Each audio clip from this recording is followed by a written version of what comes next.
Hello दोस्तों, आप सभी का स्वागत है आपके अपने चैनल मिस्ट्रीज ट्यूब पर। अगर आप इस चैनल पर पहले भी आ चुके हैं तो आपने भूत प्रेत की सत्य घटनाओं पर आधारित कई कहानियां पहले भी सुनी होंगी, पर आज की कहानी उन सभी कहानियों से अलग है। इस कहानी को सुनने के बाद आपको जो रोमांच और डर का अनुभव होगा वो पहले किसी कहानी में नहीं हुआ होगा। ये कहानी मैंने श्री अरुण कुमार शर्मा जी की किताब परलोक विज्ञान में पढ़ी थी, तो इस वीडियो का सारा क्रेडिट उन्हीं को जाता है और उनके अनुसार ये पूरी तरह सत्य घटना है। तो दोस्तों शुरू करते हैं आज की कहानी को। आज की कहानी को शुरू करने से पहले मेरा आप सबसे अनुरोध है, कहानी थोड़ी लंबी है पर स्किप करके ना देखें, तभी इसका असली मजा आएगा। आइए जानते हैं इस रूह कपा देने वाली कहानी को शुरू से। बात सन 1965 की है। कलकत्ता के कालीघाट नामक मंदिर के पास एक शमशान घाट है। शमशान घाट के दुर्गंधपूर्ण वातावरण में एक अजीब सी कभी न मिटने वाली उदासी पसरी पड़ी थी। इतने में वहाँ हरि बोल की आवाज से सारा वातावरण गूंज पड़ा। कुछ लोग एक युवक की लाश खाट पर उठा के शमशान में चले आ रहे हैं और उसके पीछे एक जवान युवती भी चली आ रही थी। मांग में लाल सिंदूर, हाथों में लाल चूड़ियां, शरीर पर रेशम की लाल साड़ी। देखकर कोई भी बता सकता था कि ये उस नवयुवक की ही पत्नी है जिसकी अब मृत्यु हो चुकी थी। उम्र भी मात्र 23-24 साल के लगभग ही थी। उसके बाल बिखरे पड़े थे, आंखें सूजी हुई थी और चेहरे पर कभी ना मिटने वाली असीमित पीड़ा साफ झलक रही थी। जैसे ही लोगों ने युवक की लाश को खाट से नीचे उतारा, वो स्त्री तुरंत जाकर लाश से लिपटकर रोने लगी। साथ में वहाँ पेड़ों पर बैठे कौवों की काँव ने वहाँ का माहौल इतना दिल दहला देने वाला बना दिया था कि सख्त दिल इंसान का भी दिल विचलित हो उठे। इतने में वहाँ पर एक भिखारियों जैसा दिखने वाला आदमी आकर रोने चीखने लगता है। उम्र 60-65 के आसपास होगी। उसने फटा पुराना कुर्ता और मैली कुचैली धोती पहनी हुई थी। देखने पर काफी गरीब मालूम पड़ता था। वो शख्स उस युवक का पिता था जो अपने जवान बेटे के मरने से पूरी तरह पागल हो चुका था। बगल में खड़े एक व्यक्ति ने फुसफुसाकर दूसरे व्यक्ति से कहा, आपने पहचाना नहीं? ये हैं राय चौधरी बिपिन बाबू, बनारस के चंदनवाड़ी के जमींदार राय चौधरी बिपिन बाबू। ये उन्हीं के इकलौते बेटे की लाश थी। राय चौधरी अपने जमाने के बहुत बड़े जमींदार थे। चंदनवाड़ी में उनकी बहुत बड़ी आलीशान हवेली थी और कई सिनेमा हॉल के मालिक थे, पर आज उनकी हालत भिखारियों से भी बदतर हो गई थी और उनका सब कुछ जला के राख कर दिया था ब्रह्म पिचास के प्रतिशोध ने। राय चौधरी के पास अब सिर्फ यही एक लड़का बचा था, वह भी आज चल बसा। आइए अब जानते हैं कि उस ब्रह्म पिचास ने राय चौधरी का ये हाल क्यों किया और उसकी राय चौधरी जैसे सज्जन व्यक्ति से क्या दुश्मनी थी। बात 1954 की है। राय चौधरी बिपिन बाबू एक धार्मिक प्रवृत्ति के इंसान थे, इसलिए उन्होंने अपने हवेली के पास एक मंदिर का निर्माण करा रखा था और उस मंदिर का पुरोहित आशुतोष भट्टाचार्य था, जो पूरी तरह से राय चौधरी के दया कृपा पर आश्रित था। राय चौधरी के 3 बच्चे थे, मनीष चौधरी बड़ा बेटा, निशीत चौधरी छोटा बेटा और हेमलता सबसे छोटी और राय चौधरी की इकलौती बेटी थी। राय चौधरी जितने ही सज्जन पुरुष थे, उनका बड़ा बेटा उतना ही दुराचारी और बिगड़ा हुआ था।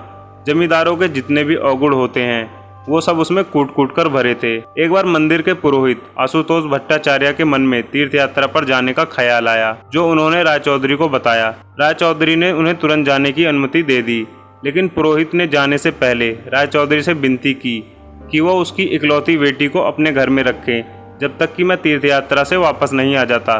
पुरोहित को अपनी बेटी संध्या अपनी जान से ज्यादा प्यारी थी और उसके सिवा उसका इस दुनिया में कोई नहीं था। राय चौधरी पुरोहित की बात को मान गए और पुरोहित तीर्थ यात्रा पर चल पड़ा। एक दिन राय चौधरी के बड़े बेटे की नज़र संध्या पर पड़ी। संध्या काफी खूबसूरत थी और मनीष चौधरी की नीयत संध्या के प्रति खराब हो गई। एक रात जब संध्या सो रही थी तो मनीष चौधरी ने उसका अपहरण करवा दिया। चौधरी के बहुत ढूंढने पर भी संध्या का कुछ पता न चला, पर 20 दिन बाद संध्या के कपड़े का एक टुकड़ा तालाब के पास झाड़ियों में पड़ा मिला। पुलिस को बुलाया गया। पुलिस ने तालाब में जाल डाला तो पाया कि संध्या की लाश किसी ने तालाब में पत्थर से बांधकर फेंक दी थी। शरीर पर कोई कपड़ा नहीं था। देखने से ही पता चलता था कि संध्या के साथ क्या हुआ था। राय चौधरी लाश को देखकर बेहोश हो गए और पुरोहित को क्या जवाब देंगे, इसी सोच में वो बीमार भी पड़ चुके थे। उधर पुरोहित 6 महीने बाद वापस लौटा।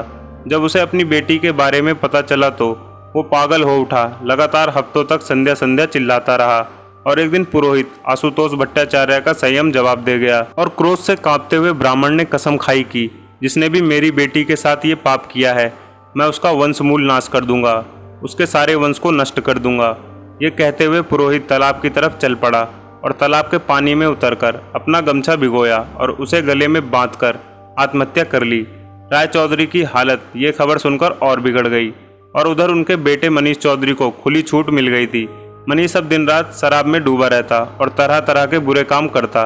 एक दिन जब वो शराब पीकर घर आ रहा था तो चीख कर बेहोश हो गया। उसके बाद से उसकी तबीयत हर दिन खराब होती चली गई। नींद में उसे भयानक से भयानक चेहरे दिखाई देते। कभी कभी वो उठकर तालाब की ओर भागने लगता। जब उसके सामने खाना परोसा जाता तो वो मलमूत्र में परिवर्तित हो जाता। ना तो वो सो पा रहा था, ना ही कुछ खा पा रहा था।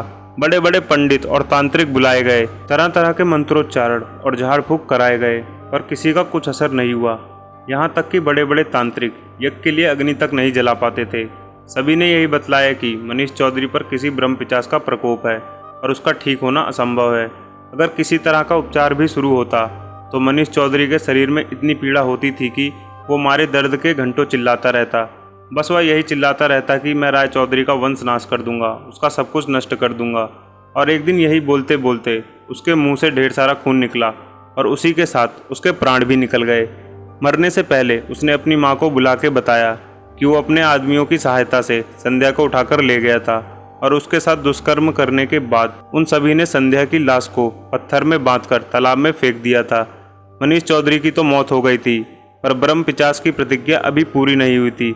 इसके बाद उसके छोटे बेटे का क्या हुआ, उसकी बेटी के साथ ब्रह्म पिशाच ने क्या किया, और राय चौधरी और उसके छोटे बेटे की पत्नी जो कहानी के शुरुआत में शमशान घाट पर थी, उसके साथ क्या हुआ, ये मैं आप सभी को बताऊंगा कहानी के अगले भाग में। अभी तक आपने जो सुना ये तो बस शुरुआत थी, असली कहानी इसके बाद शुरू होती है।